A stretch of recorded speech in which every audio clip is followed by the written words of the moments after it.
Men otasini, onasini oylab, "Ey Xudo, meni onamni gunohini kechir" demasdan qabristonga borib, ho'l o'tlarni chopayotgan o'g'illarga eslatib qo'yay. Voy, siz shu ho'l novdachalik foydasi tegmaydi unga. Qabrlarning tepasidagi o'tlarga tegmanglar. Sizni o'rningizga ish qilyapti u.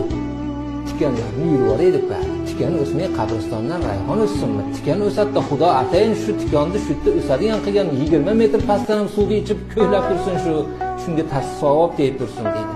Quriguncha tegmanglar. Birodarlar, bizni odamlarimizchi payshanba kuni bir Qur'on o'qib otamga bag'ishlab qo'yay deyishdan boshqani qilmaydi. Ulug'larimizning gapi bor ekan. Kim agar o'zini haqqiga duo qilsa, otasi va onasini haqqiga duo qilmasa, duosi qabul bo'lmaydi.